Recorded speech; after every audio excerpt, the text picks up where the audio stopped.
ঝিনাইদহ গান্না ইউনিয়নের শঙ্করপুর গ্রামে ছেলের হাতে পিতা হত্যা। রিপোর্টার আরিফ হুসাইন। ঝিনাইদহ সদর উপজেলার গান্না ইউনিয়নের শঙ্করপুর গ্রামে ছেলের হাতে পিতার হত্যা হয়েছে। নিহত ব্যক্তির নাম শাহাদাত হোসেন, বয়স 65। তিনি ওই গ্রামের তাইজেল হোসেন ওরফে তাজেরের ছেলে। প্রতিবেশী আবদার হোসেন জানান, সোমবার সকাল 10:30টার দিকে ছেলে ফয়সাল হোসেন ও পিতা শাহাদাত হোসেন নিজের ঝালের খেতে কাজ করতে মাঠে যান। কাজ করার সময় তর্ক হয় দুইজনের। এক পর্যায়ে ছেলে ফয়সাল তার হাতে থাকা কোদাল দিয়ে পিতার মাথায় আঘাত করেন। এতে প্রচুর রক্তক্ষরণ হয়ে ঘটনাস্থলেই শাহাদাত হোসেনের মৃত্যু ঘটে। গ্রামবাসী আলী আজম জানান, নিহত শাহাদাত জামায়াত কর্মী ছিলেন এবং তার ছেলে ফয়সাল মানসিক বিকারগ্রস্ত হিসেবে এলাকায় চিহ্নিত। প্রতিবেশী আব্দুল আলিম জানান, ছেলে ফয়সাল 2 বছর ধরে মানসিক বিকারগ্রস্ত। এর আগে সে তার মাকেও মারধর করে হাসপাতালে পাঠিয়েছিল। ঝিনাইদহ সদর উপজেলার বেতাই পুলিশ ফাঁড়ির ইনচার্জ এসআই জাহাঙ্গীর হোসেন ঘটনার সত্যতা স্বীকার করে জানান, নিহত ব্যক্তির লাশ উদ্ধার করে ময়নাতদন্তের জন্য সদর হাসপাতালে মর্গে পাঠানো হয়েছে।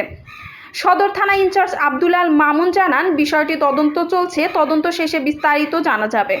সদর উপজেলার গান্না ইউনিয়নের শঙ্করপুর গ্রামে ছেলের হাতে বাবা কিন্তু খুন হয়েছে। সুপ্রিয় দর্শক, আপনাদেরকে জানাই, এই ছেলে গত এক বছর আগে এই বাবাকে এবং তার মাকে নৃশংস মেরে ঝিনাইদহ সদর হসপিটালে পাঠায়। বাবার মাথায় ছিল 7টা সেলাই এবং মাকেও কিন্তু গুরুতর জখম করে সদর হসপিটালে পাঠিয়েছিল। আজকে ঘটেছে আপনার দুই বাপে মাঠে গেছিল, যে আপনার ওই ঝালের ভুঁই আপনার গুড়া বাঁধছিল। বাঁধার পরে ওই নিয়ে ছিল মানে বাপ, আর ও এলো কুদাল ওর হাতে ছিল, গুড়া বাঁধছিল। ওই কুদাল দিয়ে আপনার মাথায় বাড়ি মেরেছে। মাথায় মেরেছে কুদালে দিয়ে একদম মাথা ভেঙে সব চুর মারে গিয়ে, মানে মারি পারে মার দিয়েই গিয়েছে, মরে গিয়েছে, তাও এইভাবে মেরে গিয়েছে। যাওয়ার পরে ও বাড়ি এসে আসার পরে বাড়ি এসে করেছে যে ভাত দাও, হলো আবার ভাত নিয়ে যাবো। তারপরে এই কথা বলার পরে ভাত বলে খেয়েছে। খাওয়ার পরে আপনার হলো কছে ভ্যান দাও, আমি কছে সে তার কাছে সেরে ফেলাইছি, ভ্যান দাও আমি আব্বার নিয়ে আসতে যাবো, এরকম বলেছে তো ভ্যান নিয়ে চলে গেছে আপনার। তারপরে আমার বোন ছাকনো ওরকম শোনার পরে আমার বোন হলো দৌড়ে দিয়েছিল, যে দেখে যে আপনার লাশ করে দিয়েছে। আমার নাম আব্দুল মালিক। যিনি মারা গেছেন ওনার নাম কি? আমার নাম শাহাদাত। ওনার যে ছেলেটা ছিল, ওই ছেলের নাম কি জানো? ফয়সাল। আচ্ছা, ঘটনা কি ঘটেছিল একটু বিস্তারিত বলেন তো।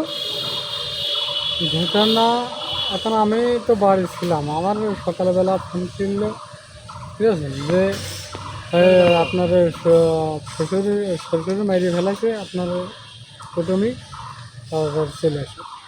আমি সঙ্গে সঙ্গে আমার সোয়াগের নিয়ে আমি চলে আসলাম। এসে দেখি যে লাশটা মাঠে, দেখি লোকজন সব আছে, দেখে ওই ঝালের ভিতরে লাশ পড়ে আছে। আচ্ছা, এইরকম সমস্যা কতদিন ধরে? এরকম সমস্যা আজ বছর 3, ঠিক আছে, আজ 3 বছর ধরে। তো এখন ওই বিয়ে দিলাম, ওই বিয়ের পরের থেকে আপনার ওই মানে ওই ছেলের ওই ফয়সালের বিয়ে দিচ্ছিলেন? হ্যাঁ, ওই বিয়ে এখন ও কি একেবারে মানসিক আছে, হয়েছে রুগী নাকি?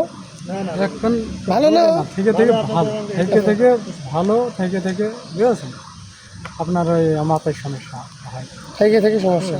হ্যাঁ, ওই দেখা যাচ্ছে ওষুধ পানি একটু খালি পারে একটু কোনো রকম ভালো হয়, আবার দেখা যাচ্ছে ওষুধ পানি না খেলে আবার যা পাই, বুঝেছেন। আপনার কি হয়নি যে মারা গেছে? জেনে মারা গেছে আমার শ্বশুর। আপনার শ্বশুর? আচ্ছা, এনারা ছেলে মেয়ে কয়টা? না, ছেলে মেয়ে 2 মেয়ে 1 ছেলে। 2 মেয়ে 1 ছেলে।